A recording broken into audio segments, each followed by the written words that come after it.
아홉 번째 재앙, 곧 흑암 재앙입니다. 이 흑암은 단순한 어둠이 아니었습니다. 21절을 보겠습니다. 시작.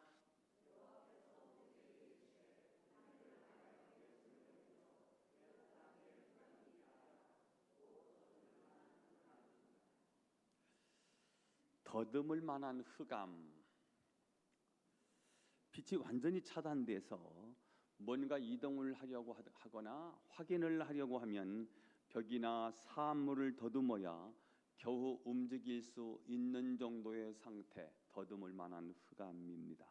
그래서 애굽 사람들은 사흘 동안 서로 볼 수가 없었고 자기 처소에서 밖으로 움직이지를 못했습니다. 그러니까 지금 애굽은 이렇게 숨이 막힐 듯한 영적 그리고 물리적인 공포의 어둠을 만났습니다. 오늘 제목은 이렇게 정해 보았습니다. 제목,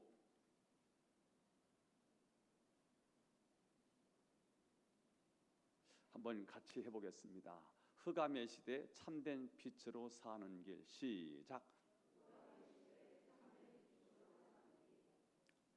자, 하나님께서 이 압도적인 흑암 재앙을 통해서 당시 그들을 향한 강력한 경고의 메시지, 그리고 이스라엘 백성들에게는 축복의 메시지를 던지셨습니다.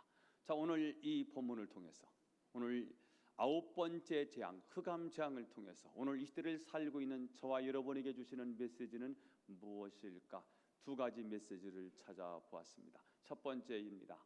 세상에 태양신이 꺼진 자리는 암흑이요, 말씀의 빛을 품은 자리는 고센 땅이 된다 하는 것입니다. 세상의 태양신, 그들이 섬기는 신이 태양신인데 이게 꺼진 거예요. 그럼 암흑이죠. 그러나 말씀을 품은, 말씀의 빛을 품은 이 이스라엘 백성들이 사는 삶의 자리는 빛이 비쳤습니다. 흑암이냐 빛이냐 둘 중에 하나입니다. 살 거냐 죽을 거냐, 우리는 항상 두 길이 있습니다. 회색 지역은 없습니다. 둘 중에 하나를 선택해야 되는 기로에 서 있습니다. 자, 22절 23절을 읽어보겠습니다. 시작.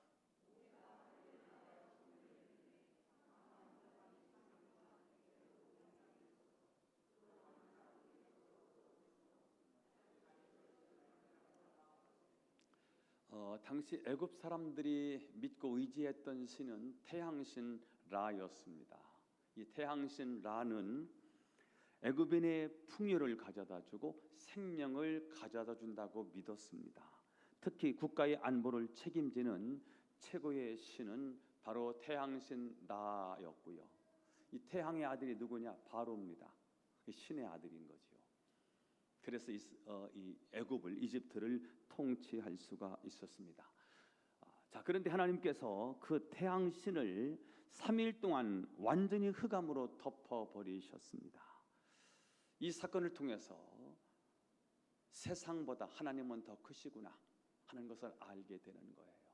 하나님은 하늘과 땅의 모든 권세를 가지셨구나. 우리가 믿는 하나님은 창조주 하나님이시고 전능하신 하나님이시구나. 세상이 크지만 세상보다 더 큰 분은 바로 우리 믿는 하나님이시구나. 이걸 알게 되는 거죠. 자, 그런데 이 끔찍한 흑암으로 애굽인들이 고통을 당하고 있을 때 신기하게도 이스라엘 사람들이 살던 고센 땅에는 빛이 있었습니다. 도대체 이 빛이 무슨 빛일까? 23절을 읽어보겠어요. 23절 하반절 이렇게 되어 있네요. 시작. 자, 온 땅이 흑암으로 뒤덮여 있습니다. 지구 전체가 지금 사실은 어둠이 온 거예요. 그런데 이스라엘 백성들이 살고 있는 고센 땅만 빛이 비쳤다는 거예요. 도대체 이 빛은 어떤 빛일까요? 물리적인 빛이 아니라 이 빛은 하나님의 빛이고 말씀의 빛이고 생명의 빛이었습니다. 지금 애굽에 9번째 재앙이 지금 내리고 있는 거거든요. 8번째 재앙, 나일강은 이집트의 젖줄인데 그 젖줄을 오염시키셨어요. 다 피가 됐어요. 마실 수가 없어요. 개구리들이 막 몰려와요. 티끌이 이가 돼요. 파리들이 재앙들이 막 온역 전염병들이 막 와요. 메뚜기, 우박 이런 재앙들이 막 밀려오잖아요. 자, 이 9번째, 오늘은 흑암 재앙 9번째 재앙인데요. 이 재앙이 애굽 전역에 내릴 때마다 애굽에는 재앙이었지만 이스라엘에게는요, 이 메시지였습니다. 빛이 비치는 순간입니다. 하나님의 메시지가 전달되는 순간이죠. 다시 말하면 제자 훈련을 받고 있는 겁니다. 하나님이 누구인지를 알아가는 것입니다. 하나님은 어떤 하나님이냐? 하나님은 창조주 하나님이시다. 하나님은 전지전능하신 하나님이시다. 하나님은 온 우주보다 크신 하나님이시다. 하나님은 온 우주를 다스리고 통치하시는 하나님이시다. 우리 조상들이 섬겼던 그 야훼는, 우리 조상들이 섬겼던 아브라함의 하나님, 이삭의 하나님, 야곱의 하나님은 바로 우리의 하나님이시고 살아계신 하나님이시다. 이것을 이들이 9번째 재앙이 내릴 때마다 고센 땅에 살고 있는 이스라엘 백성들은 하나님의 말씀이 빛이 들어온 거예요. 그래서 서서히 하나님이 하나님이심을 알아가기 시작한 거예요. 하나님은 전능하신 하나님이시다. 하나님은 창조주 하나님이시다. 우리에게는 은혜와 자비가 풍성하신 하나님이시다. 이 하나님은 우리 조상들이 섬겼던 그 하나님, 우리에게 약속의 땅을 주시기로 작정하셨던 그 언약의 하나님이 바로 우리 조상들이 섬겼던 지금 애굽 전역에 재앙을 내리시는 살아계신 하나님이시다. 이걸 한 거예요. 저는 여러분이 시간이 흐름에 따라 여러분이 섬기는 하나님이 하나님이심을 알아 누리게 되기를 주 예수님의 이름으로 축원합니다. 지금 이스라엘 백성들은 노예였고요, 가난했지만 그러나 이 생명의 빛이 임하자 이들은 당당해지기 시작했습니다. 그리고 출애굽에 대한 기대를 갖기 시작했습니다. 지금은 강력한 권력을 가지고 있는 바로와 막강한 군사력을 가지고 있는 이 애굽 군대를 이길 수가 없었습니다. 이 애굽의 노예로 살고 있는 이스라엘 백성들이 빠져나오고 싶었습니다. 탈출하고 싶었습니다. 우리에게도 자유가 필요하다고 느꼈습니다. 벌어도 애써도 수고해도 품삯을 받을 수 없는 노예입니다. 자식을 낳아도 그 자식은 내 자식이 아닌 남의 자식이고 노예로 태어나는 것입니다. 이 지긋지긋한 운명, 이 지긋지긋한 인생에서 벗어나고 싶은 마음이 왜 그들에게 없겠습니까? 해방되고 싶고 잘 살고 싶은데 그럴 능력이 그들에게 없었습니다.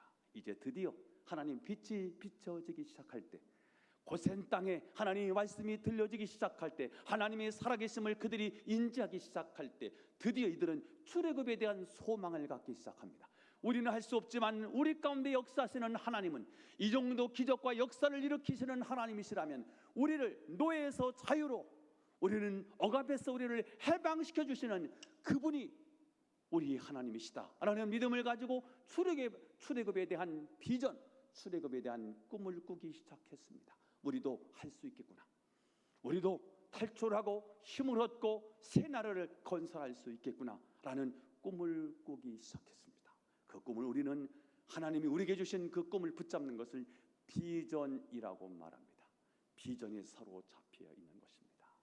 저도 예수 그리스도를 내가 인격적으로 만나기 전에는 저는 꿈이 없었어요. 소망이 없었어요. 그냥 그렇게 사는 거지 뭐. 미래는 암담했습니다. 공부를 잘하는 게 아니었습니다. 운동한다고 하지만 운동도 특별히 잘하는 게 아니었습니다. 어디 미래에 대한 꿈이 전혀 없었습니다. 그래서 중학교 다니면 좋겠다, 고등학교까지만 맞춰도 좋겠다, 이 정도의 꿈이었습니다. 그런데 제가 여러분들에게 늘 말씀하시는 제 인생의 터닝 포인트가 있었습니다. 중학교 3학년에서 고등학교 1학년 사이의 겨울방학, 그때 성경 공부하자 하는 체육 선생님이 권면에 7명이 모여 있을 때, 그때 처음으로 나는 예수님이 나의 주님이심을 알게 된 거예요. 예수님이 생명의 빛이 내 심령에 임하기 시작했어요. 그날 저는 아직도 기억을 해요. 머리끝에서 발끝까지 전율이 오는데요, 가슴이 뛰기 시작하고요. 그래서 그 다음 날 우리 어머니한테 어머니 돈을 주세요. 그래서 국영수 참고서를 써서 내가 공부해야 할 이유를 처음으로 알게 된 날이죠. 그리고는 고등학교 3학년 제가 대학에 떨어졌어요. 공주 사대 국어교육과는 그 당시 연고대를 넘는 수준이었거든요. 근데 제가 떨어졌지요. 그리고는 서울에 우리 사촌 누님이 사는 그곳에 제가 가서 그 다음날 출근하기로 한 날이에요. 그날 밤 제가 밤잠을 이룰 수가 없었어요. 한숨을 잘 수가 없었습니다. 왜냐하면 내가 가진 꿈이 너무 아까웠습니다. 내 가슴 속에 품은 이 비전이 너무 아까웠습니다. 그리고는 제가 한숨도 못 자고 아침 일어나자마자 내가 다시 집으로 돌아가서 내가 주경야독을 해서 돈을 벌어서 내가 대학을 가야 되겠다. 그렇게 해서 돌아와서 제가 노가다에 다니면서 꿈을 다시 내려놨던 꿈을 갖고요. 또 꿈을 키우다가 9월 달에 제가 하나님의 부름을 받고 신학대학에 들어오게 된 거예요. 그날 저에게 이 생명의 빛이 비춰주지 않았다면 내 인생은요, 그냥 어떻게 살았을지 모르겠어요. 우리 아들이 이렇게 저한테 질문했습니다. 아빠는 목사님 안 됐으면 뭐 했을 것 같아요? 전파서 사장했을 것 같아요. 그날 생명의 빛이 내게 비춰진 그날이에요. 저는 잊을 수가 없죠. 그래서 저는 사도 바울은 늘 간증할 때는요, 담에색 이야기를 끊임없이 하지 않습니까? 저는요, 제 인생을 바꿔준 제 인생의 터닝 포인트, 역사에는 BC와 AD가 있다면 제 인생에도 BC와 AD가 있는데 그날이에요. 잊을 수가 없는 날이에요. 내일부터 우리 수련회, 우리 중고등부 학생들 청년부가 수련회를 출발하는데 이번 가서 생명의 빛을 처음 했으면 좋겠네. 인생을 바꿔주었어요. 그때부터 제 인생은 완전히 달랐습니다. 자신감이 있고요, 당당함이 있었습니다. 그것은 제 실력 때문이 아니라 주님 때문이었거든요. 온 세상이 캄캄하여서 참 빛이 없었더니 그 빛나는 영광 나타나 온 세상 빛이었네.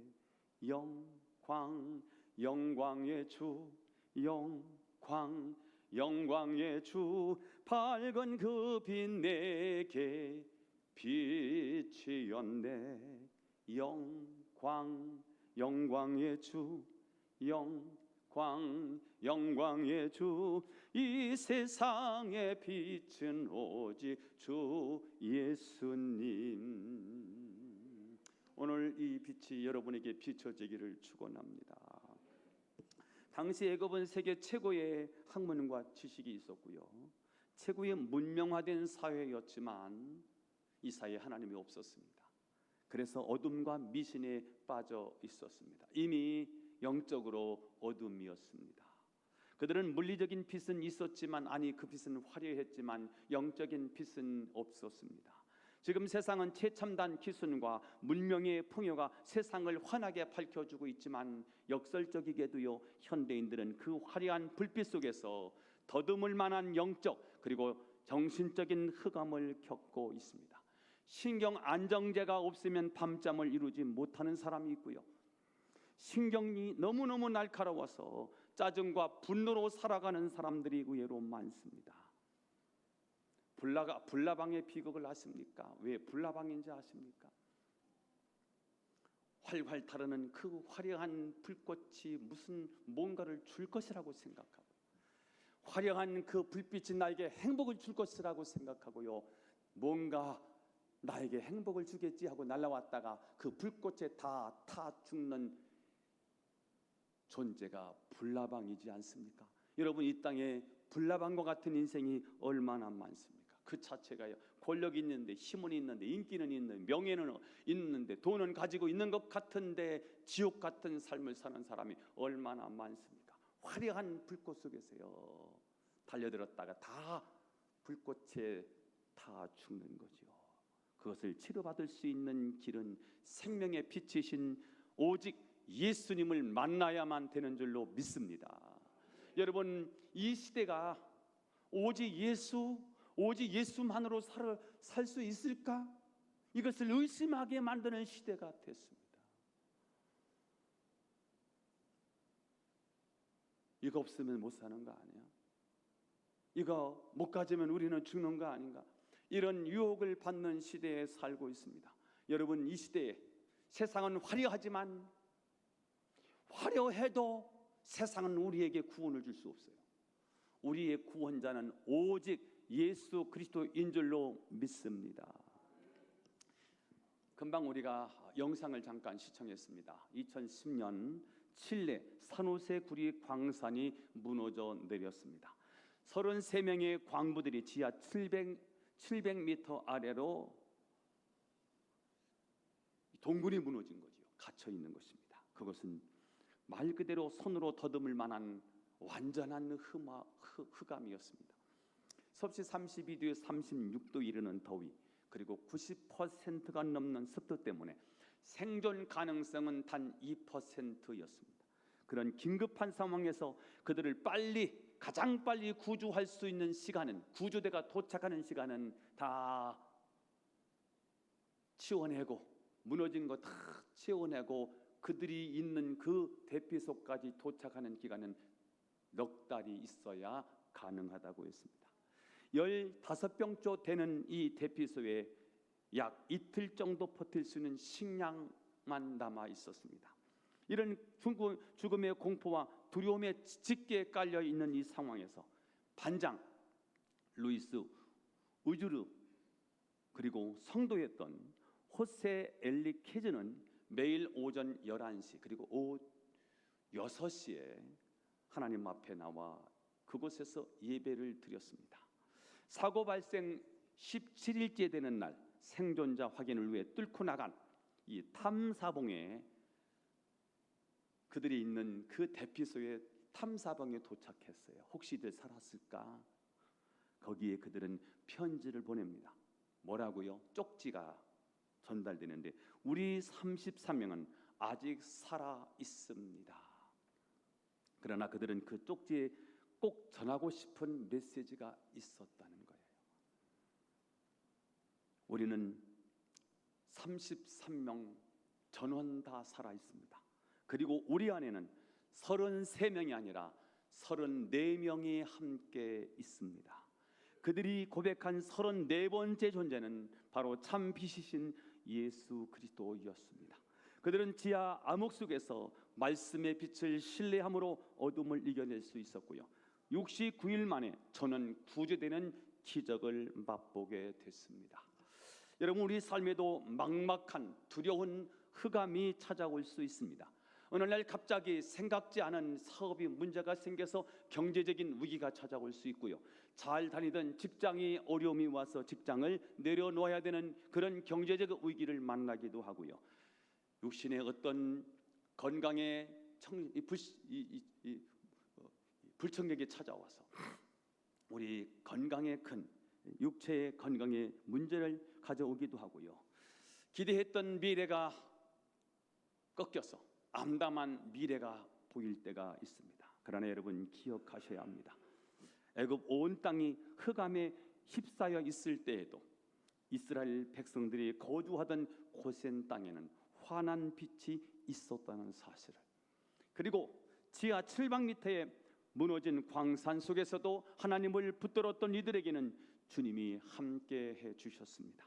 세상의 태양신은 우리를 구원할 수 없습니다. 세상의 문명과 화려한 물질 문명은 우리를 구원해 줄 것 같지만 그러나 우리를 구원해 줄 수 없습니다. 인간의 능력, 최첨단 기술도 내면의 깊은 어두움을 몰아낼 수는 없습니다. 오직 생명의 빛이신 예수님만이 우리를 구원해 주십니다. 여러분, 참 빛이신 오직 예수님을 바라보시기를 축복합니다. 저는 여러분의 삶이 오늘 오직 예수님을 바라봄으로 생명과 은혜의 고센 땅이 여러분의 삶, 여러분의 있는 곳이 될 수 있기를 주 예수 이름으로 축원합니다. 두 번째 메시지입니다. 사탄은 세상에 남겨둔 가축 한 마리를 통해 우리를 다시 애굽의 노예로 끌어내린다는 것입니다. 다시 한번, 사탄은 세상에 남겨둔 가축 한 마리를 통해 우리를 다시 애굽의 노예로 끌어냅니다. 이게 두 번째 메시지입니다. 첫 번째 메시지는요, 태양신, 세상의 태양신의 그 태양이 꺼진 곳에는요 흑암입니다. 그러나 말씀을 품은 그 자리는 고센 땅, 빛이 비치는 고센 땅이 되는 거지요. 두 번째 메시지는 사탄은 세상에 남겨둔 가축 한 마리를 통해 우리를 다시 애굽의 노예로 끌어내린다는 것입니다. 24절을 읽어보겠어요. 이게 무슨 말인지 시작. 바로가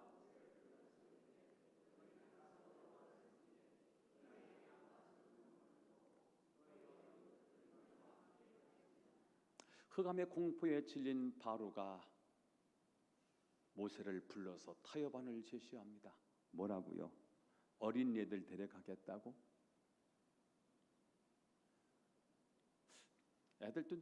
애들도 좀 내려놨으면 좋겠는데, 너희들만 갔으면 좋겠는데, 애들도 꼭 데리고 가야 합니다. 애들도 같이 예배 드려야 되겠습니까? 그래? 그러면 애들은 데려가도 좋다. 그러나 소와 양은 남겨두라. 소와 양들은 남겨두라. 바로는 소와 양을 애굽에 남겨두게 함으로써 이스라엘 백성들을 언제든지 다시 노예로 끌어내리려고 한 것입니다. 이스라엘 백성들의 발목을 잡기 위한 계략이었던 거지요. 하지만 모세는 단호합니다. 26절 이렇게 얘기가 되고 있어요. 우리 가축도 우리와 함께 가겠습니다. 한 마리도 남길 수 없습니다. 한 마리도 남길 수 없다는 거예요. 왜? 한 마리도 남겨서는 안 되느냐?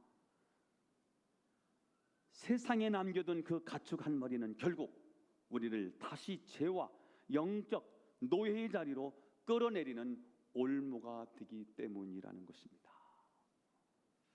사탄은 지금도 유혹합니다. 교회 가, 예배 드려. 그러나 내 삶의 결정적인 부분은 세상에 남겨두라. 교회 가, 재물까지 드려. 주일날 한 번 드리면 되지. 그렇게 수요일날 금요일 남하나육 기도에 그렇게 시간을 많이 드리냐. 너희들만 가서 예배 드리지 자녀들까지 가서 예배 드리라고 하냐. 이들은 세상에 남겨두고 너희들만 가서 예배를 드리라고 유혹합니다. 끊임없는 이 유혹. 그런데 우리는 어떻게 해야 되겠습니까? 이 정도면 괜찮겠지라는 이 타협을 단호하게 거절하셔야 되고요. 모세처럼 삶의 모든 소유를 이끌고 광야에 나가서 하나님께 온전한 예배를 드려야 합니다. 그래야 출애굽이 가능한 것입니다. 여러분, 애굽의 삶이 지겨워요. 이렇게 살고 싶지 않아요. 그런데 주어진 형편은 노예입니다. 억압을 받아야 됩니다. 쪼달려야 됩니다. 고통을 당해야 됩니다. 어느 정도 고통이지요? 물건 뺏기는 정도가 아니에요. 품삯을 못 받는 정도가 아니에요. 자식을 낳으면 그 자식을 나일강에 던져야 되는 이 비극적인, 이 비참한 인생을 살아야 되는 거예요. 단 1%도 살고 싶지 않은 인생을 살아가는 사람이 많아요. 여기서 헤어나고 싶은데 헤어나려고 하면, 애굽을 탈출하려고 하면 뭐 해야 되느냐? 오늘 이 얘기를 하는 거예요. 적당한 타협은 완전한 해방을 우리가 만끽할 수가 없어요. 출애굽이 젖과 꿀이 흐르는 가나안을 향한 이 걸음이 여러분 결코 쉽지가 않아요. 로버트 멍어라는 사람이 쓴 책이 내 마음은 그리스도의 집이라는 책인데요. 이 책의 저자가 멍어예요. 이분이 예수님을 마음속에 모시은 다음에 자신의 방들을 하나씩 예수님께 보여드리기 시작했어요. 서재도 보여드리고요, 주방도 보여드리고 거실도 보여드리면서 예수님과 아주 깊은 교제를 나눕니다. 자, 그러던 어느 날 집안에서 이상한 냄새가 나기 시작했습니다. 알고 보니까 2층에 자꾸 은밀한 벽장에서 나는 냄새였습니다. 그 벽장 안에는 예수님께 보여드리고 싶지 않은 세상의 욕망, 습관, 세상의 취미들이 가득했고요, 그것들이 막 썩어가고 있었습니다. 그 악취가 거기서 풍겨났던 거예요. 예수님께서 그에게 말씀하셨습니다. 이 벽장에서 썩은 냄새가 나는구나. 나에게 키를 다오. 나에게 키를 다오. 내가 이 벽장 속을 열고 다 청소해주고 싶다. 그때 이 멍어가 갈등을 합니다. 주일 예배도 드리고 서재도 내어드리고 거실도 예수님께 다 내어드렸는데 이 작은 벽장 하나만큼은 내 마음대로 쓰고 싶은 것입니다. 주님, 내 영혼은 구원해 주시되 나에게 우리 가정에게는 축복을 주시되 이 작은 영역만큼은 간섭하지 마세요. 이거는 제 마음대로 꼭 하고 싶어요. 이게 우리들의 마음일 수 있지요. 이 멍어는 계속 하나님과의 관계를 맺고 있다가 자기가 잘못됐다는 사실을 깨닫게 되고 이렇게 고백합니다. 예수님, 이 방의 열쇠만이 아니라 이 집의 소유권을 예수님께 이전해 드립니다. 이제 저는 이 집의 주인이 아니라 주인의 집에 사는 저는 세입자일 뿐입니다. 그가 집 전체의 소유권을 예수님께 완전히 넘겨드렸을 때 비로소 은밀한 벽장에 더러운 것들이 청소되고 집안 전체가 참된 평안과 향기가 가득한 집이 되었다는 이야기입니다. 지금도 사탄은 예수님을 믿으라, 예배는 드려라, 그러나 물질까지 시간까지 네가 그렇게 가장 애착을 갖는 그것까지 그럴 필요가 있냐? 그 영역만큼은 세상에 남겨두라라고 속삭입니다. 하지만 저는 여러분이 로버트 멍어의 고백처럼 많은 것을 하나님께 내어 주었을지라도 여전히 내 마음대로 지고 싶은 은밀한 벽장 속에 열쇠가 있다면 지금 그 열쇠를 주님 앞에 내어드려서 진짜 주님이 주시는 참된 행복과 복을 누릴 수 있기를 예수님의 이름으로 축원합니다. 말씀을 정리하겠습니다. 지금 세상은 우리에게 행복을 줄 것 같은 화려한 불빛으로 가득 차 있는 것 같습니다. 하지만 영적으로는 하나님을 잃어버린 어두운 암흑의 시대입니다. 세상이 자랑하는 현대판 태양신은 돈은, 명예는, 인기는, 권력은 인생의 거센 풍랑 앞에서 절대로 우리를 구원해 줄 수 없습니다. 그러나 세상의 빛이 차단된 애굽의 땅 한복판에서도 거기서도 말씀을 사모하는 사람이 있었습니다. 그들에게는 빛이 있었습니다. 지하 700m의 참혹한 암흑 속에서도 하나님의 말씀을 붙드는 자들에게는 그곳에 생명의 빛이 있었습니다. 여러분, 세상의 태양선을 내려놓으시고 참된 빛이신 예수 그리스도를 바라보시고 그분을 의지하십시오. 그때 하나님의 역사가 여러분을 이끌어 가게 될 것입니다. 또한 적당히 타협하여 세상에 남겨둔 그 소와 양 한 마리가 우리를 다시 애굽의 정으로 끌고 가는 올무가 될 수 있다는 사실을 꼭 기억하셔야 합니다. 모세처럼 단호하게 가축 한 마리도 남길 수 없다고 말해야 합니다. 여러분이 세상과 타협하여 붙들고 있는 그 모든 소유의 열쇠를 주님 앞에 한번 다 내어 드려 보십시오. 내 삶의 주인은 내가 아니라 오직 하나님이심을 한번 고백해 보십시오. 내가 주인 삼은 모든 건 내려놓고 내가 주님 앞에 한번 나가 보십시오.